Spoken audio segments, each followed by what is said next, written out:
Paz e bem, meus irmãos e minhas irmãs. Estamos no domingo, dia 8 de junho.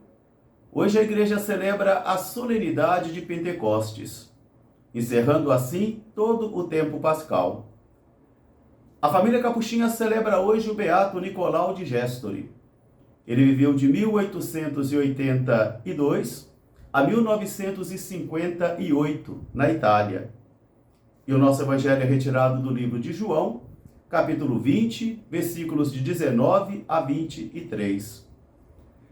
Naquele tempo, Jesus se manifestou aos seus discípulos ao entardecer daquele primeiro dia da semana, o dia da ressurreição, o domingo.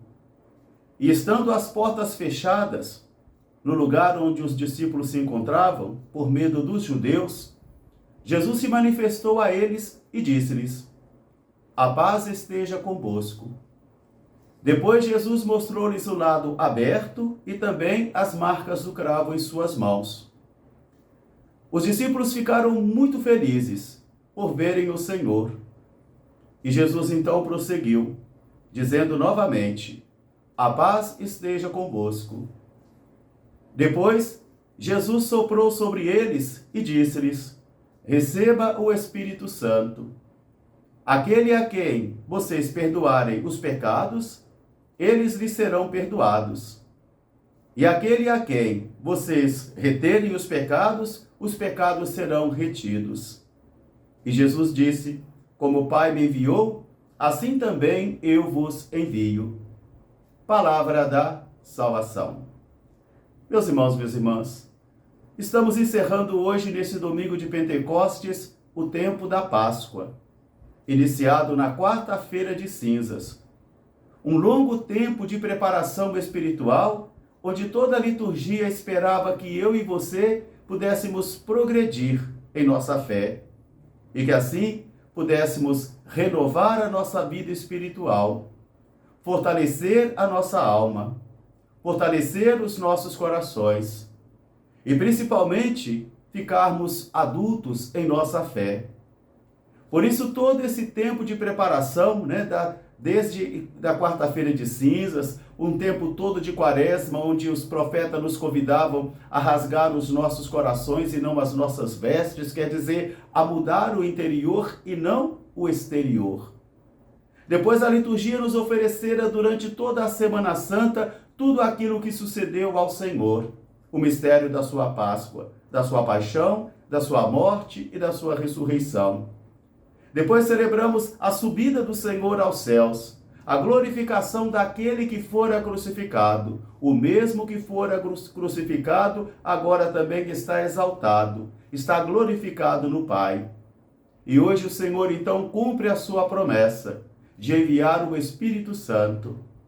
E é interessante o texto de hoje dos Evangelhos, porque eles nos recordam também a narrativa da criação do ser humano, do boneco feito de barro, o Adão, um boneco feito de barro sem vida, e que Deus soprou em suas narinas e ele recebeu então o espírito do homem natural, o espírito da mulher natural, inteligentes, livres, porém, às vezes não conseguem compreender os mistérios do reino.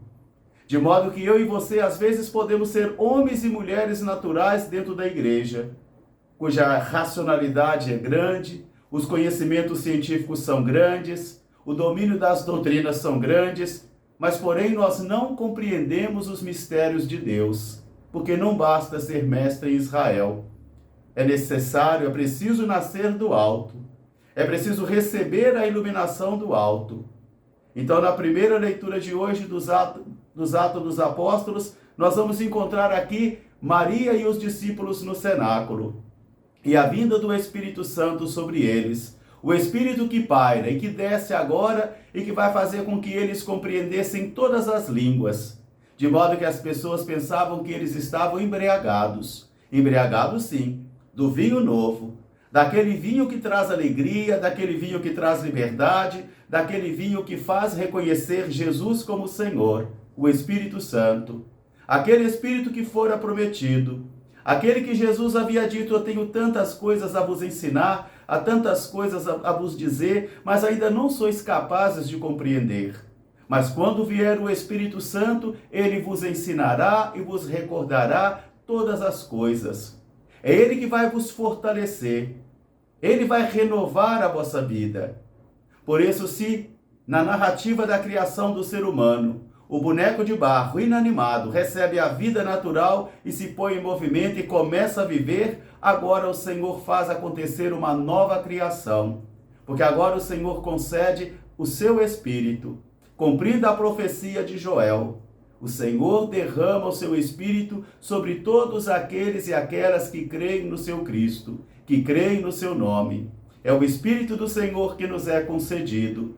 E às vezes podemos viver com este Espírito inoperante e inerte durante muitos anos. Inoperante e inerte, porque não tomamos consciência. Às vezes por diversos motivos, que não convém dizer aqui, mas às vezes diversos motivos. Tudo isso vai ofuscando. Tudo isso vai sufocando o Espírito do Senhor que vive em mim e o Espírito do Senhor que vive em vocês também. E o apóstolo Paulo, na segunda leitura, vai nos recordar: só podemos dizer que Jesus Cristo é o Senhor pelo Espírito. Só podemos compreender o mistério do Pai pelo Espírito. Só podemos compreender o mistério da Igreja pelo Espírito. Só podemos compreender e crer na presença real de Jesus no corpo e no sangue também por meio do Espírito. Por isso a festa de hoje, ao culminar toda uma caminhada litúrgica, toda uma caminhada de renovação espiritual, de transformação espiritual, a grande pergunta é se eu e você estamos saindo desse tempo renovados. Se eu e você conseguimos compreender melhor os mistérios de Deus. E se nós somos novas criaturas. Se aquelas pessoas que éramos no passado se morreram e se agora nós estamos ressuscitando com o Senhor para uma nova vida.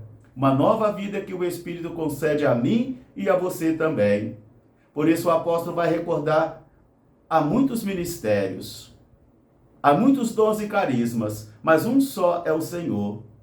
E é o Senhor que vai ainda hoje suscitando homens e mulheres em toda a face da terra e vai concedendo a cada um e a cada uma os dons necessários, os carismas necessários, para que todos possam empreender uma aventura de edificar o corpo de Cristo, que é a sua igreja.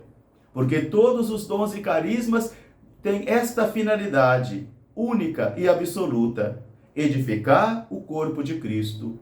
Não para enriquecer uma pessoa, não para tornar uma pessoa um ídolo midiático, não para fazer uma pessoa famosa, não para conceder poder a uma pessoa, mas para edificar o corpo de Cristo. Por isso o apóstolo recorda: muitos são os carismas e ministérios, mas um só é o Espírito, que suscita e alimenta a todos. De modo que eu e você, quando não correspondemos mais a essa força espiritual, a essa força viva e dinâmica do Espírito, nós também podemos perder o Espírito. Aquilo que o Salmo 50 reza: não retireis de mim, Senhor, o vosso Espírito. Como sucedera a Saul, rei de Israel, e como sucedera também a tantos outros, que na história da comunidade cristã, pouco a pouco foram sufocando o Espírito do Senhor. Por isso o ressuscitado hoje entra em portas fechadas, fechadas de medo. E hoje nós temos muitas portas de corações cristãos fechadas, fechadas por medo da violência, fechadas pelo indiferentismo religioso, fechadas pelo ateísmo, fechadas e bloqueadas às vezes pelas ideologias que abraçamos. E assim as portas ficam fechadas. E é dentro desta porta fechada por medo, não mais dos judeus, mas de tantas outras coisas, que o ressuscitado se manifesta dizendo: a paz esteja convosco. E ele nos faz conhecer a sua paixão, a sua dor e a sua ressurreição e repete: a paz esteja convosco. E concede a mim e a você, que cremos nele, uma vida nova. Receba o Espírito Santo, o sopro do Espírito. E para que tudo isso? Como o Pai me enviou, eu também vos envio. Porque somos enviados para sermos testemunhas de Jesus em todos os lugares onde estivermos, nas pequenas coisas que fazemos. Um grande fraterno abraço para todos, paz e bem, até amanhã se Deus quiser. Feliz dia de Pentecostes! São Nicolau de Gestore, rogai por nós. Paz e bem.